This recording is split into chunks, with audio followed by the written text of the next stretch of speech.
Hawaasa daangaa Itoophiyaa fi Keeniyaa jiraatan gidduutti walitti bu'iinsa uumameen namoonni nagaa du'an. Walitti bu'iinsi kun kan mudate guyyaa kaleessaa yoo ta'u naannoo kibba Itoophiyaa aanaa Daassanachii fi gama Keeniyaarraan hawaasa Turkaanaa gidduuttidha. Godina kibba Oomotti bulchaa aanaa Daassanach kan ta'an obbo Taaddalaa Hasee BBC'tti akka himanitti walitti bu'iinsa kanaan namoonni 4 gama Keeniyaarraan lubbuun darbeera.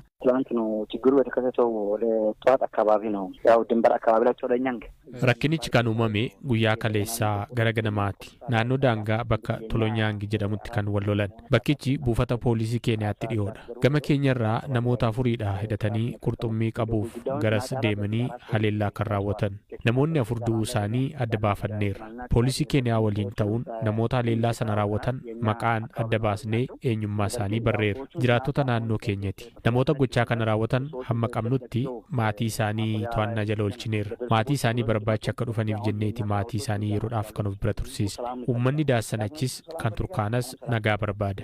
Qabeenya uumamaa naannoo sana jiru waliin itti fayyadamuu qabu malee irratti wal loluu hin qaban yaada jedhu qabannee humnoonni nagaa keenya namoota yakka raawwatan adamsaa jiru. Miidiyaa Keeniyaa irratti milishaa haleellaa raawwateedhaniin ibsan sirrii miti. Milishaa osoo hin taane qote bultoota. Yeroo baay'ee walitti bu'iinsi akkanaa jira. Yeroo darbe Keeniyaa irraa dhufanii naannoo keenyatti namoota 4 ajjeessanii turan. Sana akka milishaatti miti kan ilaallu. Hawaasni naannoo daangaa jiraatu bakkaa bakkatti waan socho'uuf hawaasa hidhannoo qabudha. Walitti bu'iinsi akkanaa qabeenya uumamaa kan akka margaa qurxummii qabu irratti akkasumas kiyyoo ittiin qurxummii qaban wal jalaa hatu irratti rakkooleen akkanaa ni mudatu. Wantoonni kun baramaa waan ta'aniif itti fufiinsaan furamuu qaba jennee mootummaa Keeniyaa wajjin dubbataa jirra. Godinni kibba Oomoo kaawuntii Keeniyaa Turkaanaa waliin wal daangeessa. Hawaasi gama lamaanii daangaarra jiraatu hedduminaan horsiisee bulaa ta'uurraa kan ka'e qabeenya uumamaa kan akka marga dheedichaa fi bishaan irratti yeroo garaagaraatti walitti bu'uun baramaa akka ta'e kan himan obbo Taaddalaan walitti bu'iinsa ammaaf garuu sababa kan ta'e kiyyoo qurxummii ittiin kiyyeessan wal jalaa hatuudha. በኬንያ ድንበር ውስጥ ነው የሚገኘው ቶሎኛንግ ስለምንድነው የኛ ማህበረሰብ አርቶ አደር ስለሆነ ድንበር ስለ ድንበር ምን ማለት አያውቁም ቶሎኛንግ ዳንጋ ኬንያ keessatti argama hawaasi keenya horsiisee bulaa waan ta'eef waa'ee daangaa baay'eedhuma hin beeku bishaan irras lafoos waa'ee daangaa baay'eedhuma dhimma hin qaban bishaanii fi qabeenya uumamaa biroof jecha akkuma barbaadanitti socho'u lammiileen Keeniyaas Turkaanaa irraa gara keenya ni dhufu keenyas akkasuma garas ni deemu mandara sees jedhamurraa ka'uun haleellaa kana kan raawwatan qabeenya uumamaan wal qabatee rakkoon akkanaa kana duras mudatee beeka inni guddaan yakkamtoonni akka hin dhokanne jenneeti warra Keeniyaa waliin kan mari'anne namoonni yakka hojjetan kun amma yoo hin qabamne yakka biraatu itti fufee uumama hojiin jalqabaa namoota yakka hojjetan barbaadudha sana booda hawaasa fuulduratti nama ijaan arge ragaatti baasisuu ittaansee seeratti dhiyeessuun nageenyi cimuu akka qabu isaan waliin mari'anneera yakki kun gama Turkaanatiinis gama Itoophiyaatiinis babal'achuu hin qabu uummanni kun waliin jiraataa kan turedha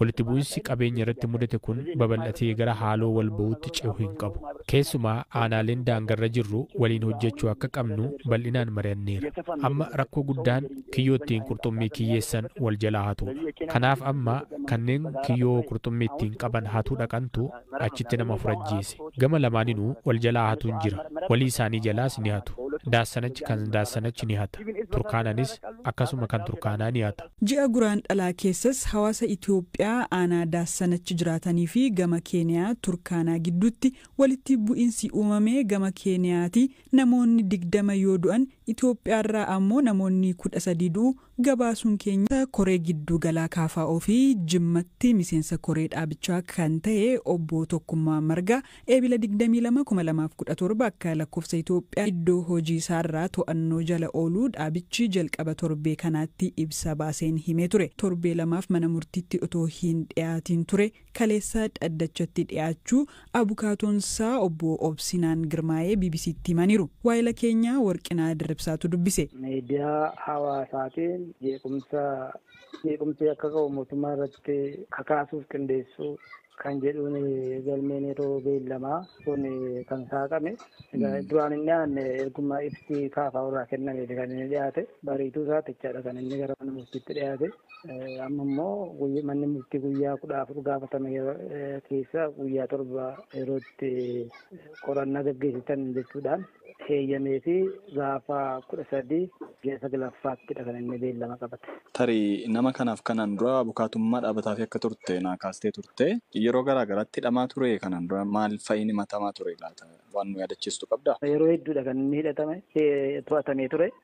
Du'a caaluun boodas marsaa tokko asiyyuu gara Daalattii geeffame magaalaa Sabbataa ji'oota 4-5 akkas turuu isaanan beeka. Waajjiruma poolisii aanaa tokkoffaattis aanaa lammaffaattis yeroo 2-3 Jimmatti jechuudha.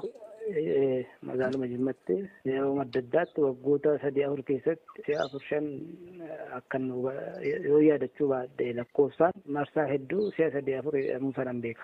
Miseensa koree raawwachiiftuu fi itti gaafatamaa ijaarsa KFO kan tahan obbo Gurmeessaa Ayyaanoo haalli akkasii irra deddeebiin miseensota isaanii irra akka gahuu fi waajjiraaleen isaaniis cufamaa akka jiran BBC'tti himaniiru. Deddeebiitu nu mudata rakkoon miseensota keenya hidhuu innaa sochiin jalqabu miseensota hidhuu kana qofaa miti miseensota keenya erguma bara mootummaa jijjiiramaa jedhee of labse kana asitti miseensonni keenya lubbuun dhabamanii jiru. Fakkeenyaaf Wallagga Baarraa Fiqaaduu Ayyaanaa kan jedhamu lubbuun gara bu'ee isaa dhabneerra. Buraayyuu Ashwaa Meedaarraa Mallasee Caalaa kan jedhan gara bu'ee dhabneerra. Miseensonni keenya hooggantoota dabalattee yeroo dheeraadhaaf manadhaa turanii ba'aniiru. Waajjiroonni keenya gara waajjira 206 kan ta'u keessa waajjira 3 qofaatu hojiirra jira. Manni kan cufameera. Karaa adda addaatiin dhiibbaa baay'eetu jira. Waajjiroonni kun kan cufaman qaama mootummaatiin baay'een isaanii karaa 3 cufama waajjirri keenya yeroo baay'ee karaa 3 cufaman naan sin jedhu tokkoffaa daayirektii mootummaan cabsee fakkeenyaaf Harargee lixaa irratti meeshaa keenya iyyuu gurrataniiru. Wallagga dhiyaa irratti meeshaa keenya iyyuu gurrataniiru. Lubbaaboor keessatti waan akkasii nu quunnameera. Kallattii qaamni mootummaa qaama nageenyaati kan jedhu cabsee waajjira waan achi keessa jiru fudhatee naanni cufe jira. Inni biraan immoo hojjettoota keenya waajjira sanatti argaman doorsisuu, sodaachisuu, hidhuu kun akkuma mucaasa kanaa jechuudha. Qabanii hidhuu sababa tokko malee hiraarsuun waajjirri sun akka hojjanne gochuutu jira. Inni sadaffaan immoo namoota waajjira nutti kireessanii sababa adda addaatti uumanii hamma hidhuutti, hamma doorsisuutti, hamma sodaachisuutti deemuudhaan waajjirri keenya cufameera jechuudha. Waajjiroonni keenya baay'een akka cufamu taasifameera. Erga waajjirri cufamee iyyuu immoo namoota maqaa keenyaan socho'an, namoota sochii keenya keessatti hirmaatan idduma jiran ta'anii sochoosanii amma fakkeenyaaf Jimmatti idduma jiru taa'ee sochoosuudhaanidha. Waajjira seenee banee hojjetee miti mucaan kun jechuudha. Iddoo baay'eetti rakkoon akkasii nu quunnama. Koreen hojii raawwachiistus iddoo itti inni hidhamu jira. Fakkeenyaaf Harargee keessatti Amaan Kandisoo kan jedhamu miseensa koree hojii raawwachiistuu ture. Hidhamaa ture. Iddoo baay'eetti rakkoon akkasii darbee nu quunnamaa jechuudha. Keenya aanuun ga'eessii ganna 40 keessa jiran qoraan dugdatti baatanii yeroo mul'atu viidiyoon agarsiisu tibbana miidiyaa hawaasummaa irratti qoodamaa ture. Namni Hussein Kadir Lookoo jedhaman jiraataa godina Baalee Lixaa aanaa Harannaa Bulluq yoo ta'an haadha isaanii gargaaruuf jecha qoraan akka gurguran himanii maaliif isa barameen addatti akka dubartootaatti dugdatti qoraan baatanii akka gurguranis himaniiru. Waayila koo maatii olaanaatu dubbise. Haati kiyyammoo socho'uu hin danda'anii hin dhukkuballee bakka qoraan gurmoo irratti gateetti irratti an fidu gomaa waanaa bituu hin danda'u. Kanaaf jecha dugdatti baadha. Gateettiidhaaf yookaan gurmootti baachuu dugdaan baachuu gidduu garaagarummaan jiru maali? Garaagarummaan jiru. Ka dugdaa guddaadha.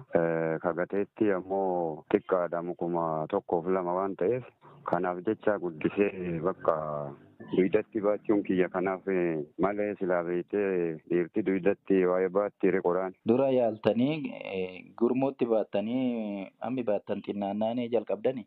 Bakka duraan gateetti man fidaa wamaa ana waa godheetiin aayyoo tiyyaa waa godhuu hin danda'u. Erganaa bakka wamaa naan bituu arginaan dugdatti deebisee faddaanseetiin. Bakki fiddan eessaa qoraan kana ammam isinitti fudhata magaala geessanii bakki itti gurgurtaniin ga'uudha?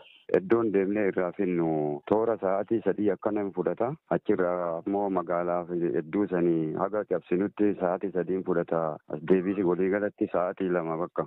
Bakka sanii fiddanii magaalaan ga'uun sa'a 2 isinitti fudhata? Sa'aatii 2 geessasa. Magaala irraa fagoodha jechuun? Fagoodha bosona keessaa fida. Bakka meeqatti boqottanii geessu kana? yeroo dadhabeetiin jedhe gara iddoo jahatuun ta'a garuu 5 fuuraan irraan jigee akkasitti bakka fida duwidina dhukkubee. Suura irrattuu kan mul'atu baay'ee dafqitanii jirtu. Akkasii bakka fuuree meeqanarraan dhangala'ee bakka akkasitti bakka fida. Akkasitti fiddanii meeqatti gurgurtu? Birrii 250. Eessatti hin gurgurtan? Magaalaa Maangeetuu keessa. San booda gara manaatti immoo deebi'uudha. Sa'aatii meeqa isinitti fudhata? Sa'aatii 2 fudhata. Deebitanii galtu?